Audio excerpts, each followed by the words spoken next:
जो सज्जार उठिब तुम लोक भाषा भितर को जो आसो तुम प्रभु पाखे प्रथम सज्जार उठिला प्रार्थना कर तेणु आम तो मनुष्य जाति संसार कौ प्रार्थना प्रभु पाखे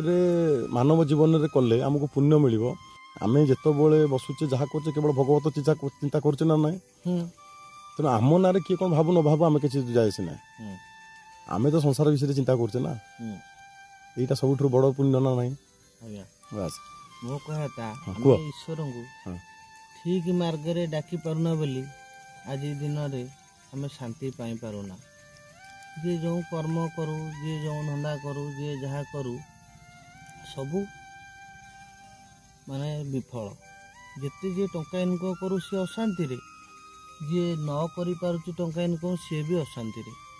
तेणुक आम ईश्वर को ठीक मार्ग रे ठीक जिनसटा डाकी पारुना तांकु डाकिया को हेले तीनोटी शब्द डाकिया को पड़िबो बुझिले कि हां कोंतु से तीनोटी शब्द कौन प्रथम डाकियो हे ईश्वर ये दिनटा जहाँ भी हो ये दिनटा आज शांति रे कटू तापर द्वितीयटी ये दिनटा आज मते मनुष्य सेवा कार्य रे सुजोग मिलू मनुष्य सेवा माने ईश्वर सेवा ना ब्रह्म सेवा तेणुक मनुष्य सेवा सत कर्म मत मनुष्य सेवा आज दिनटा मत मिलू ये दिनटे नुह ये जुगटे आम तेणुक तृतीय क्वेश्चन मत समृद्धि मिलू समृद्धि समृद्धि अर्थ जस सबुकि माने जस जस तेणुक सबुकि तमें गोटे भल मनीष बंधु बांधव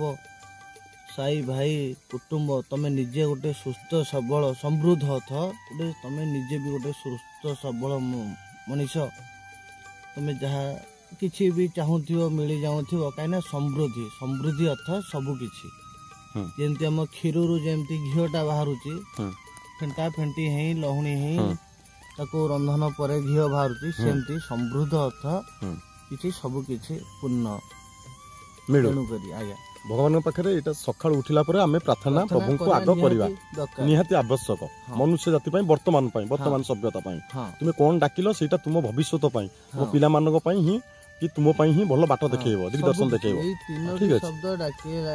बहुत बढ़िया कथा कहल ठाकुर ना सबकिछि आपे आपे मिलियो